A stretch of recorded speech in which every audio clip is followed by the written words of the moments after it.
sad and embarrassing. Oh, is that your life story? How did you know I was talking about myself? I don't know.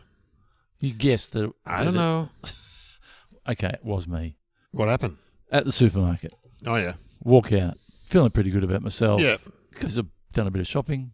Got occasional, you get the occasional special. You find something that you haven't got before. Yeah. Oh, I've tried that chutney. Oh, looking forward to getting home. Yeah. Walking through the car park, and there's a group of people standing around a car. Oh. And I go, something's going on here. Broken down. Anyway, they go, "G'day, Glenn." And I go, "Oh, g'day." And then I said, "What are you doing?" Not prying. But what are you doing? "Oh, we're just waiting for our friend to come back from the shops because he's got the shopping bags." I go, "Oh, that's good." Yeah, because I thought you were breaking into it. And then I thought, oh, well, I'll make a little joke because, as I say, you make the joke, then you move on the laugh. So I go, next time you're breaking into a car, give us a yell and I'll give you a hand. And they go, ha, like that.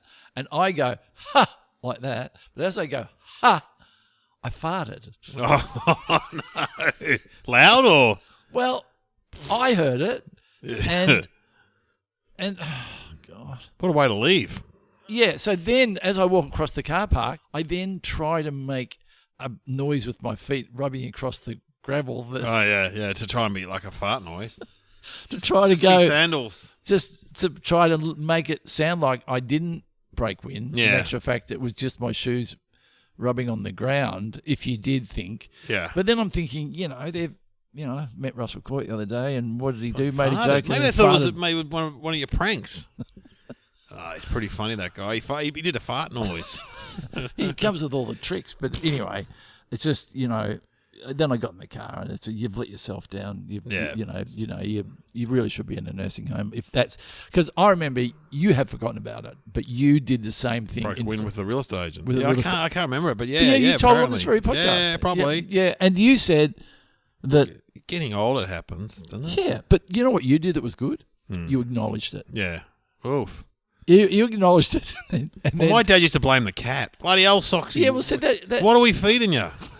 I think you're braver because I tried to bluff my way out of it. Own it. Yeah, you got to own the moment. So what did Rodney Dangerfield say in Caddyshack? He farted and he goes, "What? Someone step on a duck?" I just, you'd spent some time with a real estate agent, so you kind of. Well, maybe was he a new real estate agent? I got to re-listen to that story. I don't know whether it was something you just met, but anyway, and I'm sorry to bring this up at the start of the podcast because it's something that's not, breaking wind in public is not something that you want to.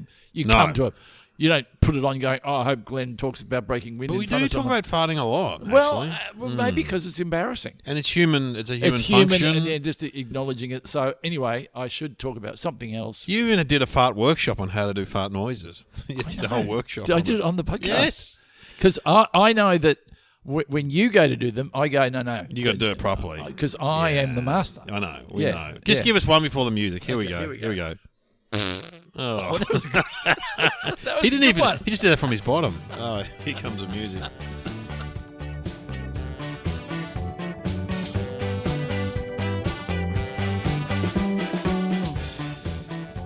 Welcome to Somehow Related. Now, please welcome your hosts Glenn Robbins and Dave O'Neill.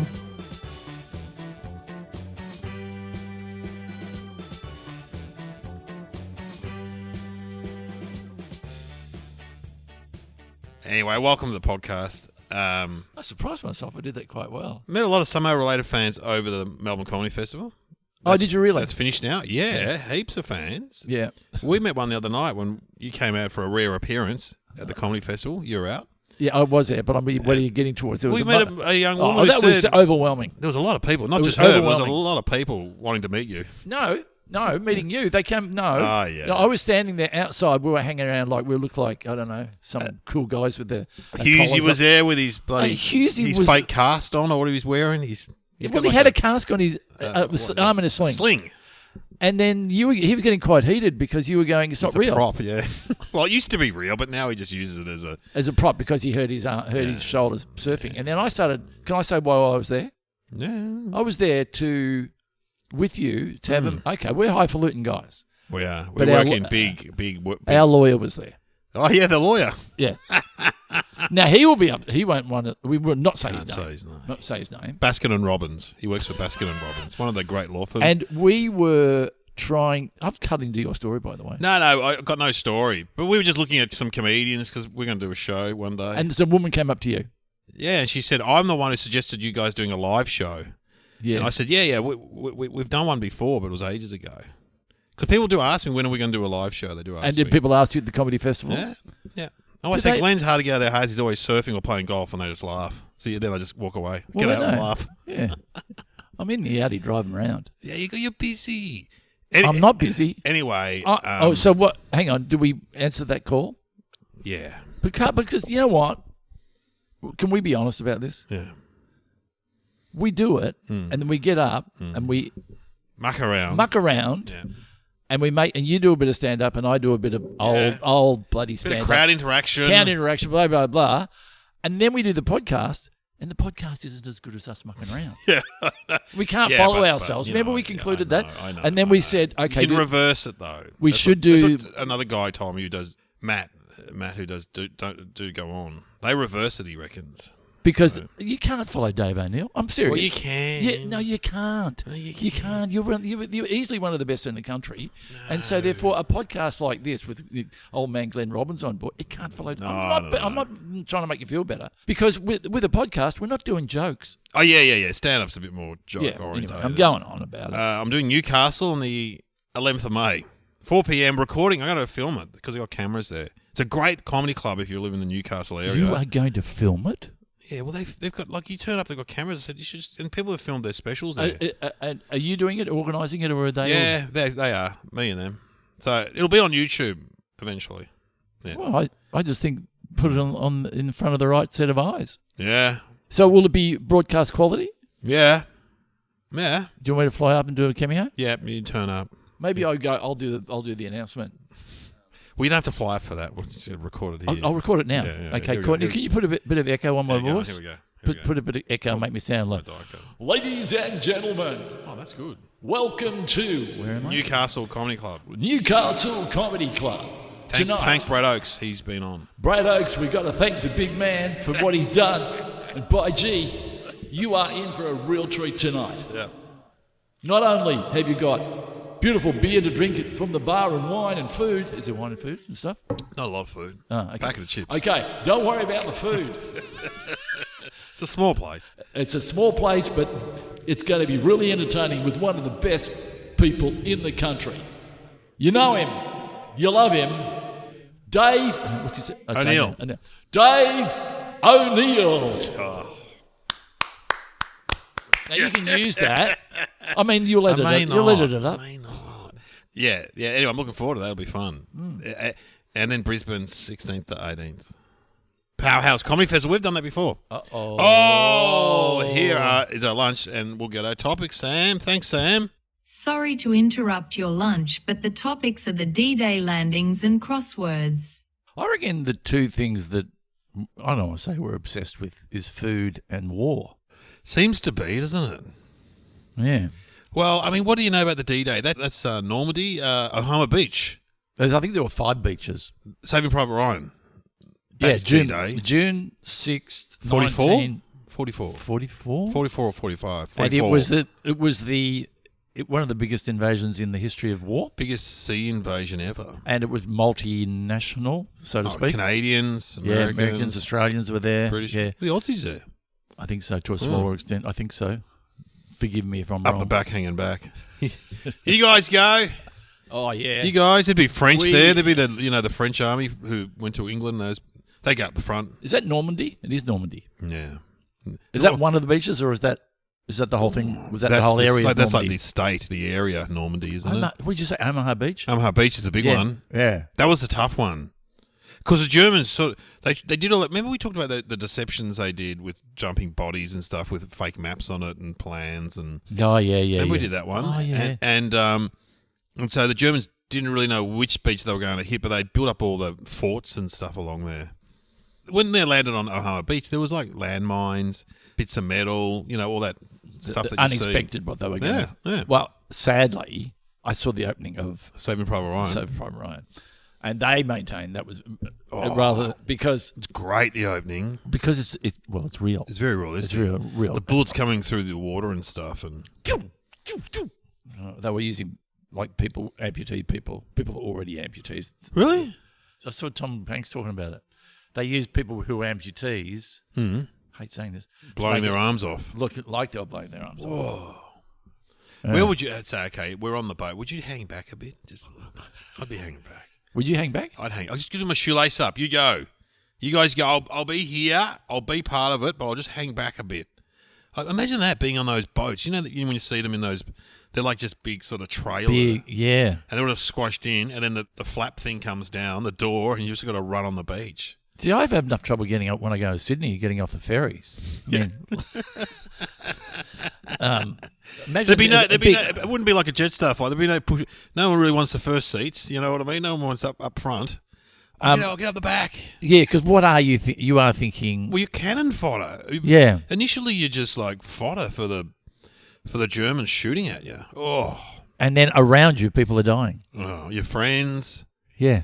But it took a while. Like they didn't. It wasn't like they were there for a while because then that's how they ended the World War was through that invasion basically. Yeah, that's because the Germans were fighting on two fronts. Two fronts, so therefore they were depleted by their ability. Yeah, and we were fighting with the Russians then. Yeah, I don't know if there were any Russians. They were up fighting. But they were fighting meaning they were on the same side. Yeah, yeah, but that was the other front because they went too far trying to do Russia. That was then Russian beat them up, didn't they? Yeah, yeah. Yeah, they got pretty far, but then there was winter. I saw a whole doco on it. The Russian tanks were better than the German tanks. The German tanks got stuck in the mud.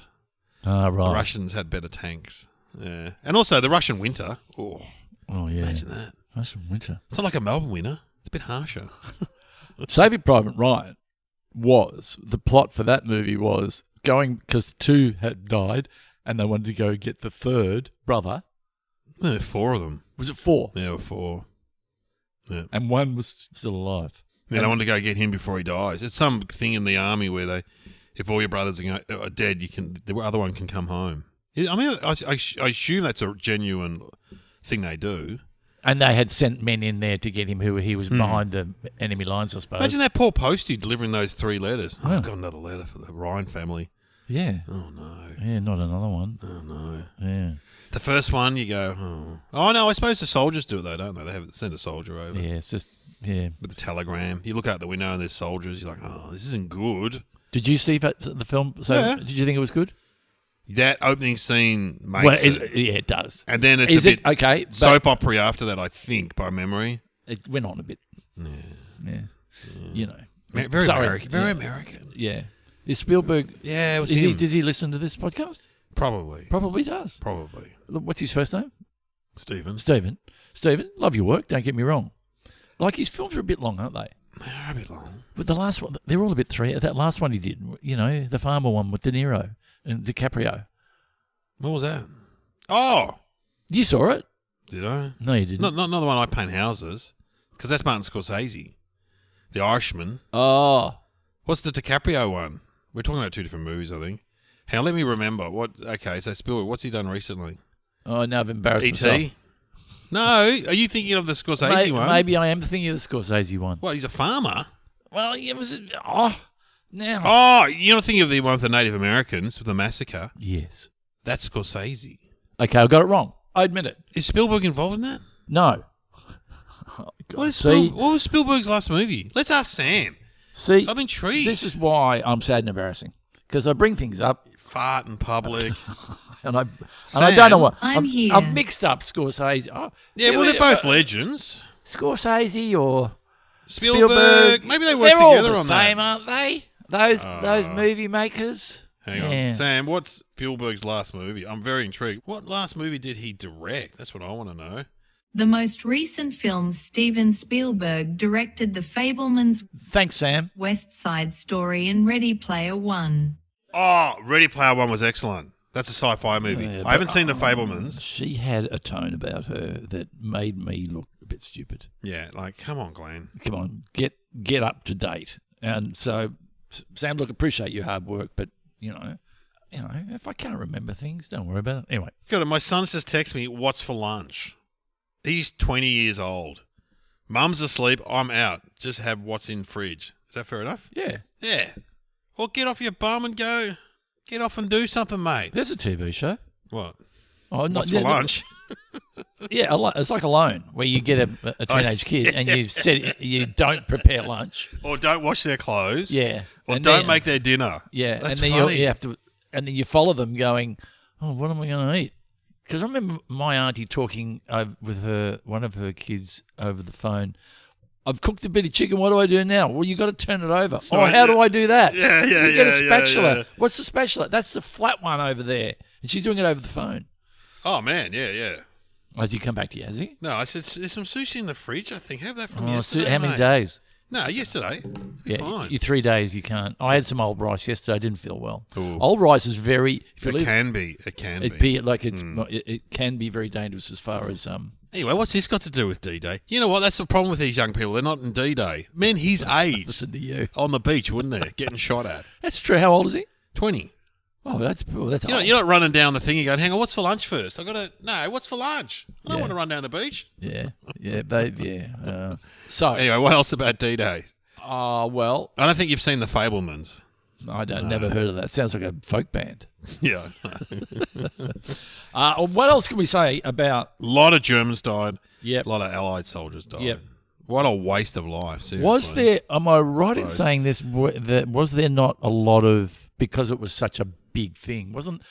Didn't they put out a lot of fake stuff to throw the Germans off? Yeah, we did that we covered that off on one of our other Okay. historical podcasts. They had all this, they had that dead body with the fake map and the fake codes and Okay. stuff. So But did they have like fake tanks and stuff? Maybe, I don't know, fake ships.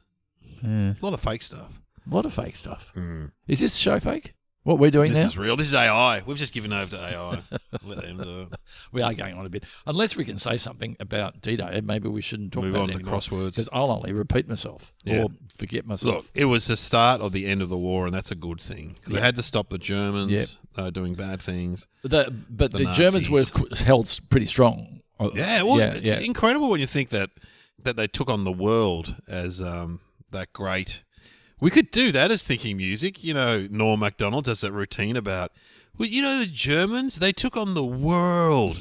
Not just the country, but the world. Yeah, we should play that, Norm MacDonald. Okay, that would be good. Yeah, a bit of Norm MacDonald because he's so funny. He talks about how why weren't we worried about the Germans? They took on the world.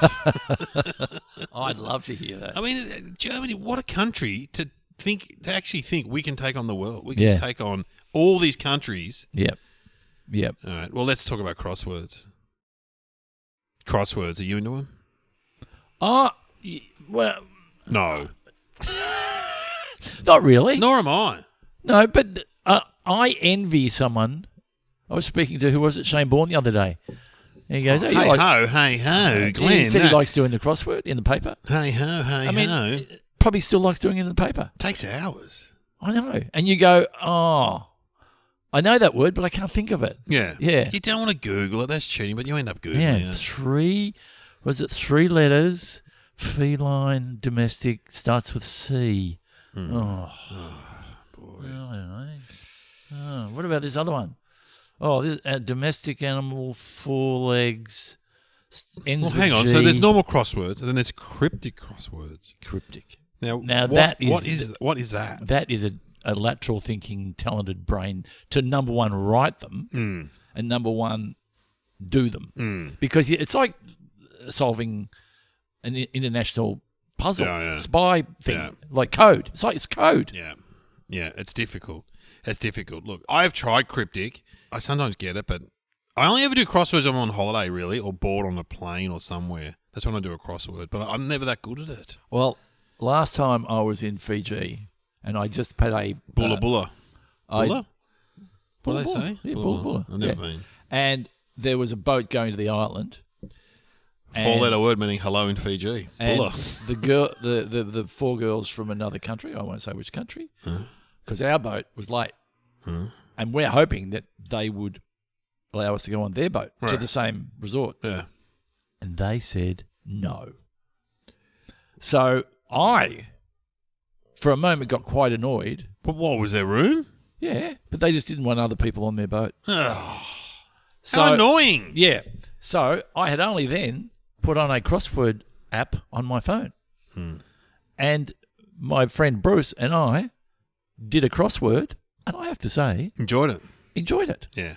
And there were a couple of little specials in there. Ones where if you get that word, it goes, pew. Oh, wow. Or goes, pew. Yeah, because we do the quiz in the paper sometimes, which is just trivia. And it's amazing how much, not that you're killing time, how much it gets your brain working. It does eat time. And so the boat came in almost no time because we were doing the crossword. If we had sat there going, oh, you fucking, why don't you? Yeah, why don't you let us on your boat? But we had fun. And then...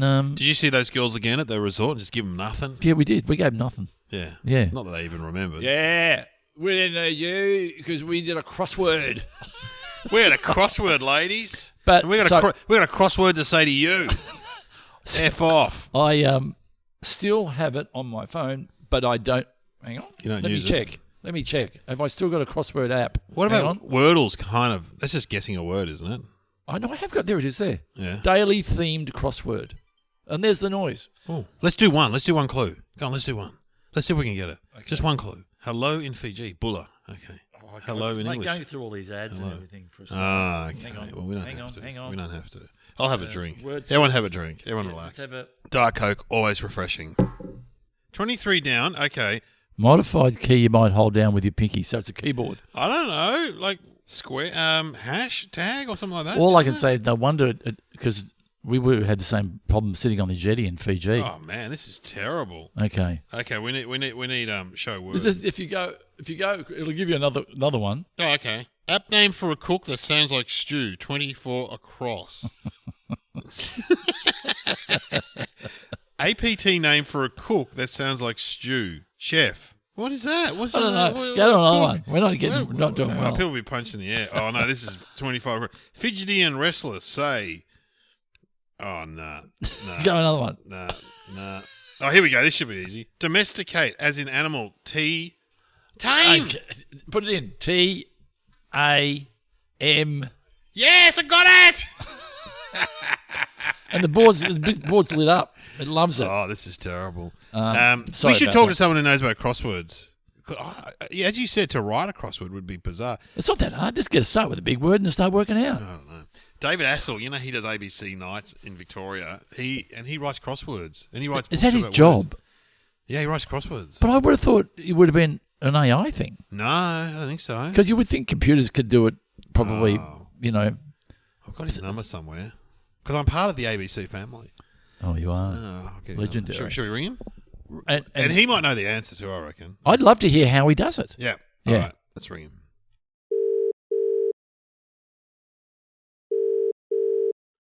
Hello? Is that David Astle, the broadcaster and a crossword writer?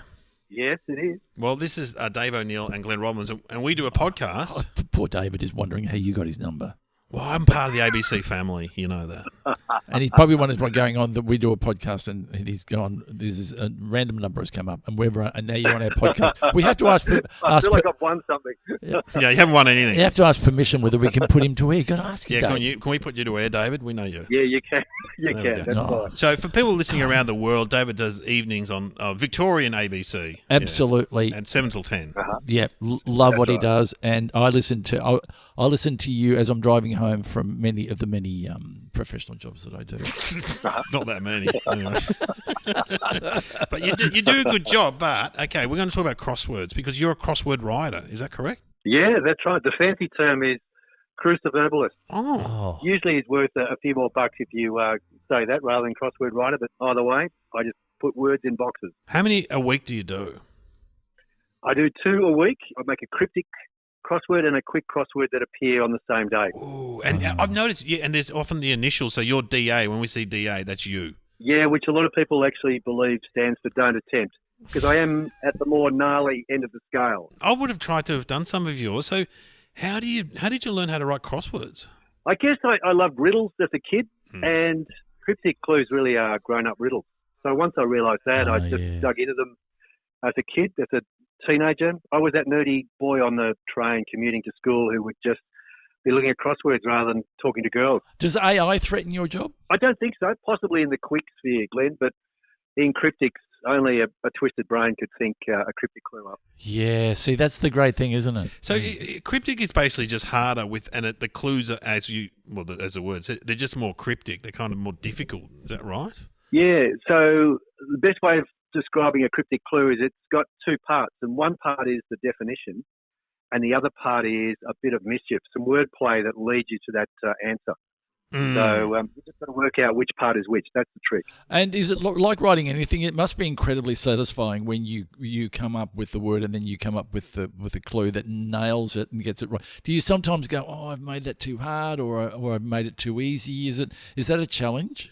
Yeah, it's a good question, because you've got to just tweak the difficult meter so that there's a couple of clues that encourage early attempts. And then once you get deeper in, there's going to be some knottier clues to unravel. There's one thing, sorry, from coming up with a word and a clue, then they've got to fit it into the across and down format. Although you mentioned AI, and I reckon computers have helped. If you're looking for, say, a 10-letter word that has the second last letter is H. Yeah, you could use AI for that. Yep, that'd be perfect. You can. You put it into the machine and it says apostrophe. But you would have been writing crosswords before that sort of stuff. Was it you just used to sit at home with dictionaries and go, "Oh, gosh."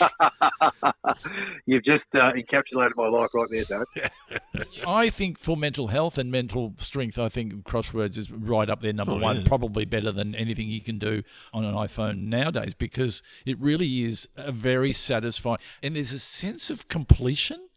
When you put that last word in, you go, "Oh, I've done a really good." It's like doing any sort of test.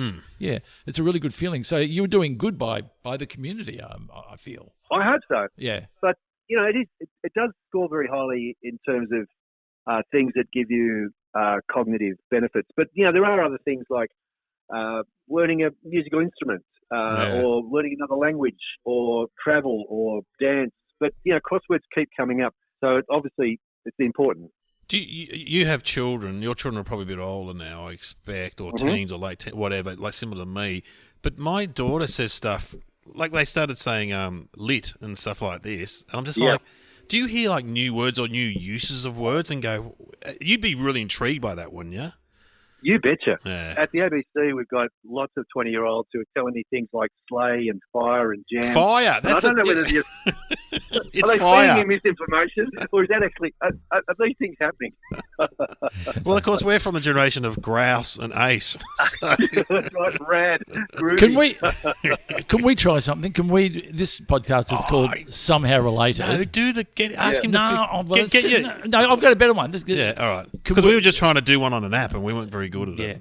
This podcast is called Somehow Related. Okay, so use those as single words. So if the word is somehow, would you be able to come up with a cryptic clue for somehow? For somehow? You could, because what somehow is saying is in whatever way. Yeah. So it's also, too, I'm looking at the word somehow, and I can see that it is an anagram of, there's meow, he's meow, somehow. No, it's got two O's in it, so let's get it right. So let's go with, here it is.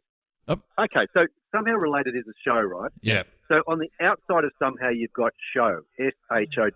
So that is interesting. And inside, you've got O and me, which is, in a way, I'm appearing in the show, and I'm loving appearing in your show. So me with love in the show is somehow. Oh, wow. Yeah, there you My go. head just exploded. That's why he's you lost me. Number one. Yeah, that's why. But it all made sense. But I was trying to keep up.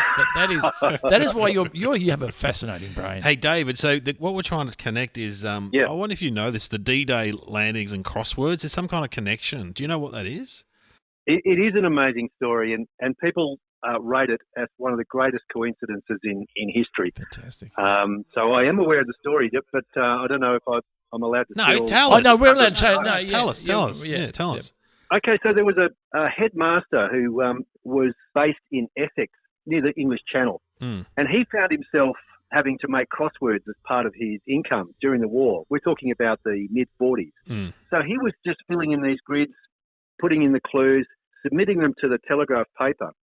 And in the mid-year of 1944, there was this stream of words that were appearing in his grids that gave the MI5 and intelligence agencies a lot of concern, because amazingly, what was appearing in Leonard Dawes' grids were words that were classified operations that in preparation for the D-Day landing. Like code words. Was that on June? June. When was that? June 44. Yeah.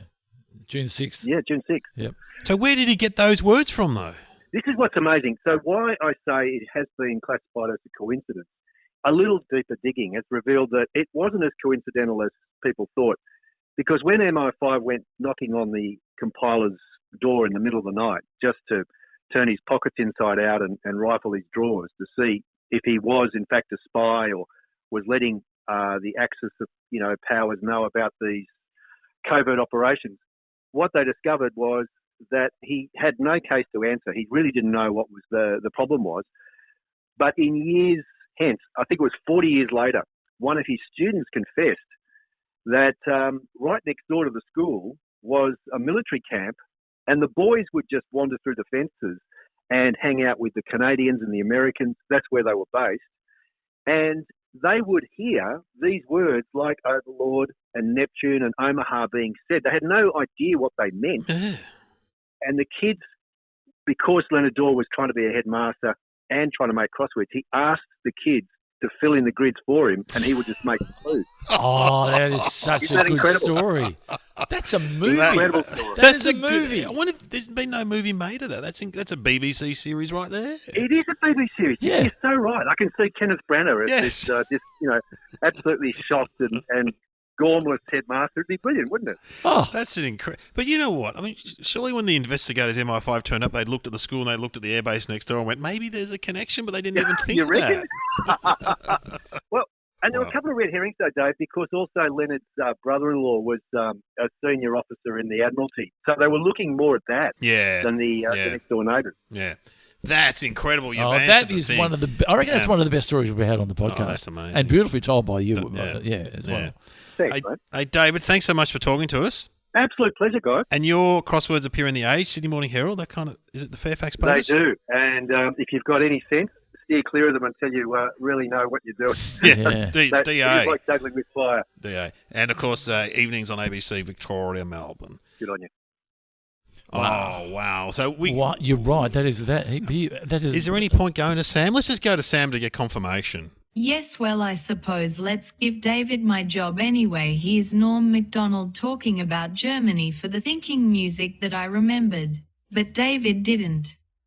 In the early part of the previous century, Germany decided to go to war. And who did they go to war with? The world.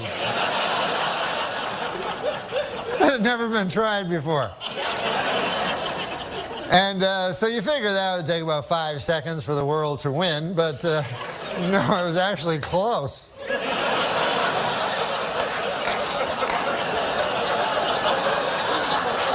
Then about 30 years pass, and Germany decides again to go to war, and again it chooses as its enemy the world.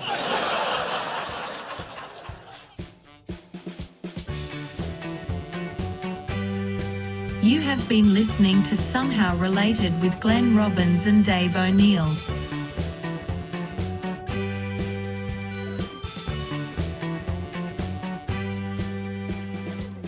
Oh, she seemed a bit angry. Well, I guess that he's, blown her. What do you call it? Look, Sam. Next week you're not going to turn on the podcast and hear David giving the answers to the Yeah, next no, one. it's okay. Don't be Just a panicked. one. It's just a one-off. But if she wanted to have a week off, David would be David very Astle. good at. He would be Nice voice. nice voice, Educated. smart, educated. Knows everything. Yeah, and don't get me wrong, Sam, we love you. Let's just celebrate. What an amazing story. What an amazing connection. Good work. Good work. Actually, I think that one was sent in. Hang on. That was sent in by. Let me read it. Sam, who was sent in? The topics were sent in by Thomas Bromhead, a comedian based in Los Angeles. Oh, I know Thomas Bromhead. I know his name Remember too. Thomas Bromhead? Yeah, Good on you, Thomas, for sending that in. yeah. That's a beauty. It's Now, an absolute beauty. that's for the awards night. That'll be close to number one, I reckon. And also, we're going to appear in the TV series. So I'll be the crossword guy. You be the I'll be a little kid. You be the little kid. fence. Look, come in here, Jeeves. I've got to write this crossword to make extra money because the headmaster job's not paying enough. Just fill in that thing. What word have you got for me? Oh, I got this word wrong in my head. 1944. June 6th. No, you speak a bit better than that, young man. Speak up, young man. What have you got? I need 5. Omaha. D-Day, D-Day. Double Day. Double D, Do-do. brah. What are you, Yeah. filthy boy? Yeah. Get out. It's time for a spanking.